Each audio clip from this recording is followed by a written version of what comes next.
आज आपण सर्व अंमलबजावणीकर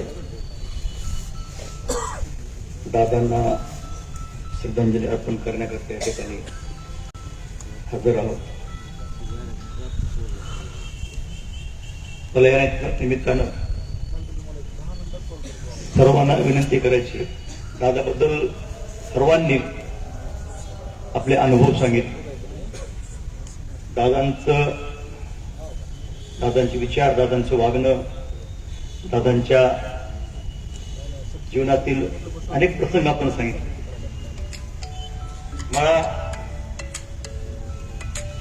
अक्षयला आणि पापाला एक विनंती करायची, साठे तुम्ही पण आहे त्याच्यामध्ये, शहरातील तुम्ही राजकारणातील प्रमुख आहे. तुम्ही सगळ्यांनी सांगितले दादा शब्दाचे पक्के होते.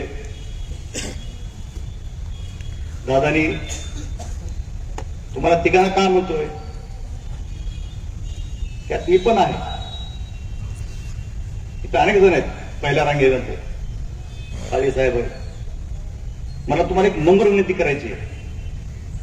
आज दादा आपल्यात नाहीत, पण आपण जर यातले बरेच जण बारामतीला गेले नसते,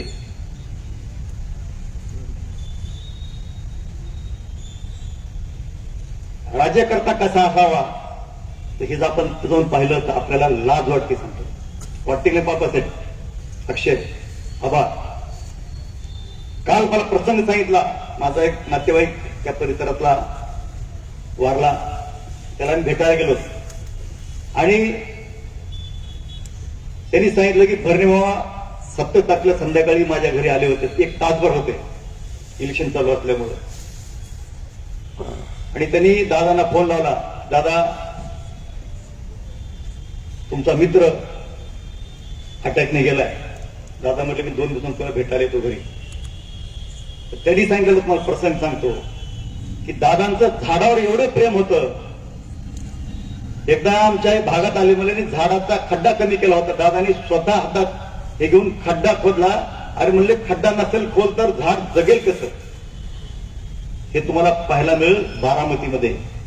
मी तुम्हाला यासाठी म्हणतो बाबासाहेब, राजकारण विस्पष्ट बोलतो. तुम्हाला सांगतो, तुम्हाला कोणी फुकट द्यायला तयार नाही. तुम्ही सगळ्यांनी पैसे देऊन मत विकत घेतलेले, तुम्ही कुणाची भीडभाड ठेवू नका.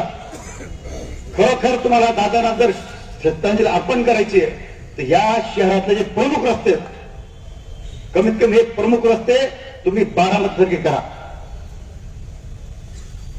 कोणाची भीडभाड ठेवू नका, अतिक्रमण हटवा, रस्ते रुंद करा, झाडं लावा. हीच खरी दादांना आपल्याला श्रद्धांजली राहील. तुम्हाला सांगतो, तुम्ही करते शहराचे, तुमचे राजकीय मतभेद बाजूला ठेवा. हे दादा आपल्या कायम आठवणीत राहतील. प्रथम तुम्ही सगळ्यांनी सांगितले,